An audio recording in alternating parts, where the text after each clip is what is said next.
ছড়িয়েছে। বিজেপির রাজ্য সভাপতি শ্রমিক ভট্টাচার্য বলেছেন, পশ্চিমবঙ্গ দুষ্কৃতীদের রাজ্য হয়ে উঠেছে।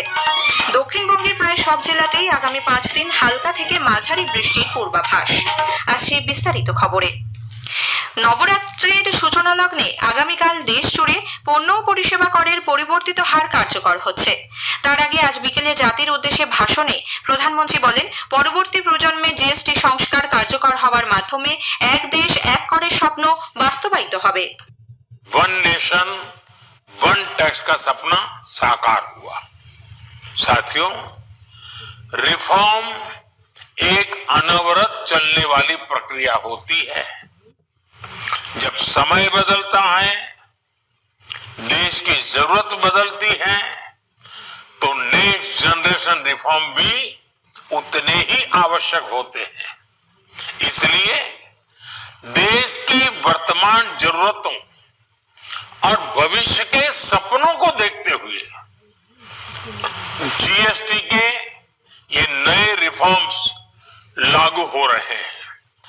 नए स्वरूप में मुख्य रूप से अब सिर्फ 5% और 18% के ही टैक्स स्लैब रहेंगे। একই সঙ্গে আগামীকাল জিএসটি সঞ্চয় উৎসবেরও সূচনা হবে বলে উল্লেখ করে প্রধানমন্ত্রী জানান, মানুষ অনেক কম দামে তাদের পছন্দের জিনিসপত্র কিনতে পারবেন। কর কাঠামোর সংস্কারের ফলে দেশের আর্থিক বৃদ্ধি ত্বরান্বিত হবে।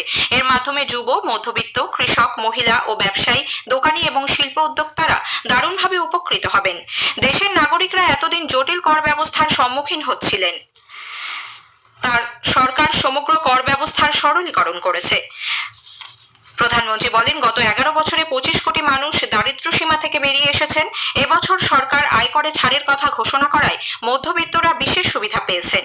এদিন প্রধানমন্ত্রী স্থানীয় বা আঞ্চলিক পণ্য ব্যবহারের উপর জোর দেন। हम वो सामान खरीदें जो मेड इन इंडिया हो, जिसमें हमारे देश के नौजवानों की मेहनत लगी। हर घर को स्वदेशी का प्रतीक बनाना है, हर दुकान को स्वदेशी से सजाना है।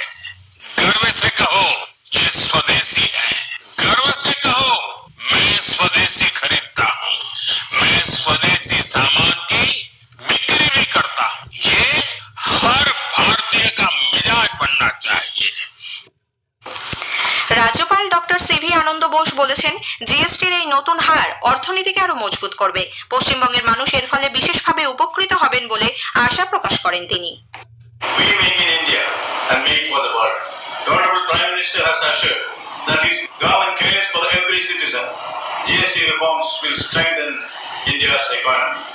Bengal will be a state which will benefit largely from the GST reform.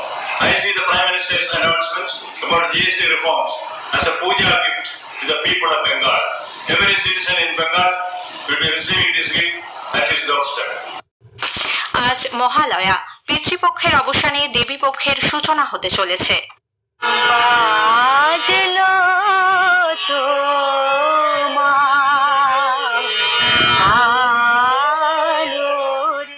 তিনি আদিশক্তি আগম প্রসিদ্ধ মূর্তিধারী দুর্গা, তিনি দাক্ষায়ণী সতী দেবী দুর্গা। নিজ দেহ সম্ভূত তেজ প্রভাবে শত্রু দহন কালে অগ্নিবর্ণা অগ্নিলোচনা।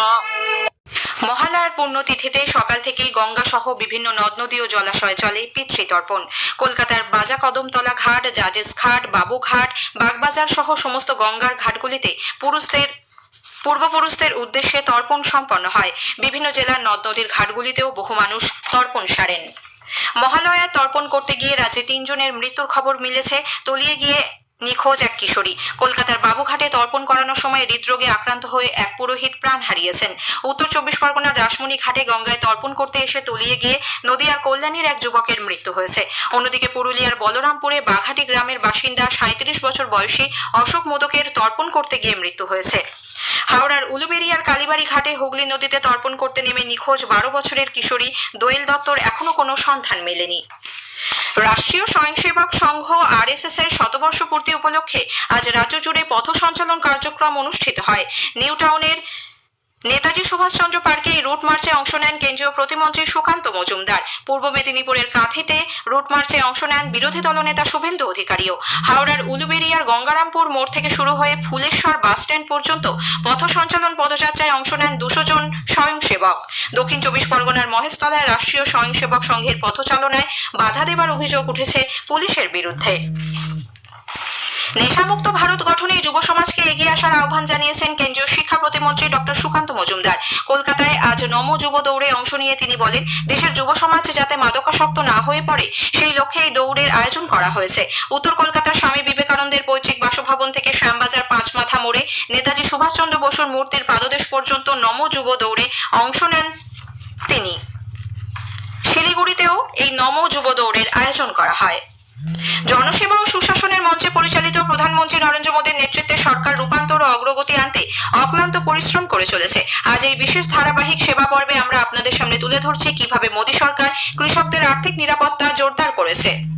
কৃষকরা আমাদের জাতির উন্নয়নের কেন্দ্রবিন্দুতে দাঁড়িয়ে আছেন। প্রধানমন্ত্রী নরেন্দ্র মোদীর নেতৃত্বে একের পর এক সংস্কারমূলক পদক্ষেপ তাদের অনিয়মিত আয় থেকে নিশ্চিত সমৃদ্ধিতে উন্নীত করেছে। প্রধানমন্ত্রী নরেন্দ্র মোদী এই প্রসঙ্গে বলেছেন, साथियों, हमारे लिए अपने किसानों का हित सर्वोच्च प्राथमिकता है।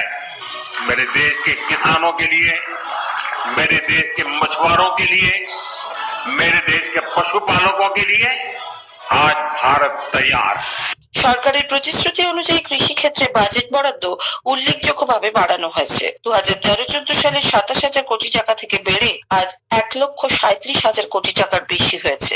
অন্যদিকে পিএম কিষানের মাধ্যমে 11 কোটিরও বেশি কৃষক সরাসরি আয়ের সুযোগ পাচ্ছেন। সম্প্রসারিত কিষান ক্রেডিট কার্ডের মাধ্যমে আর্থিক ক্ষমতায়ন আরো জোরদার হচ্ছে।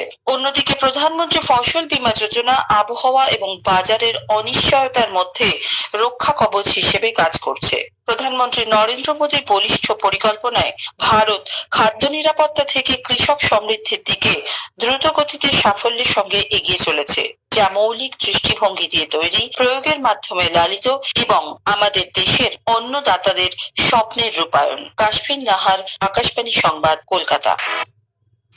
স্থানীয় সংবাদ শুনছেন আকাশবাণী কলকাতা কেন্দ্র থেকে। কলকাতার চারু মার্কেট এলাকায় দেশপ্রাণ শাসমল রোডে একটি জিমে দুষ্কৃতীদের গুলি চালানোর ঘটনায় চাঞ্চল্য ছড়িয়েছে। আজ দুপুরে দুই দুষ্কৃতী বাইকে করে এসে জিমের মালিককে লক্ষ্য করে 2 রাউন্ড গুলি চালিয়ে চম্পট দেয় বলে অভিযোগ, যদিও হতাহতের কোনো খবর নেই। আজ বিকেলে লালবাজারের গোয়েন্দা দল ঘটনাস্থলে যান। এদিকে বিজেপির রাজ্য সভাপতি সমীক ভট্টাচার্য অভিযোগ করেছেন, পশ্চিমবঙ্গ ক্রমশ দুষ্কৃতীদের রাজ্য হয়ে উঠছে। উত্তর পূর্ব বঙ্গোপসাগরে অবস্থানরত ঘূর্ণাবর্ত আগামী 24 ঘন্টায় নিম্নচাপে পরিণত হতে পারে। আগামী 25 তারিখ পূর্ব মধ্য বঙ্গোপসাগর ও সংলগ্ন উত্তর বঙ্গোপসাগর এলাকায় অপর একটি নিম্নচাপ এলাকা তৈরি হওয়ার সম্ভাবনা। এর প্রভাবে আগামী 5 দিন দক্ষিণবঙ্গের প্রায় সব জেলাতেই হালকা থেকে মাঝারি বৃষ্টি হবে বলে আলিপুর আবহাওয়া দপ্তর জানিয়েছে। উত্তরবঙ্গে হালকা বৃষ্টির পূর্বাভাস। বাংলা আন্তঃরাজ্য অনূর্ধ্ব 23 ক্রিকেটের ফাইনালে ছত্তিশগড়ের কাছে 5 উইকেটে পরাজিত হয়েছে। শেষ করার আগে স্থানীয় সংবাদের বিশেষ কিছু অংশ আরো একবার। দেশ জুড়ে আগামীকাল জিএসটির পরিবর্তিত হার কার্যকর হওয়ার প্রাক্কালে প্রধানমন্ত্রী নরেন্দ্র মোদী বলেছেন, এর ফলে এক দেশ এক করের স্বপ্ন বাস্তবায়িত হচ্ছে। শ্রী মোদী ফের স্থানীয় পণ্য সামগ্রী ব্যবহারের উপর জোর দিয়েছেন। স্থানীয় সংবাদ শেষ হলো।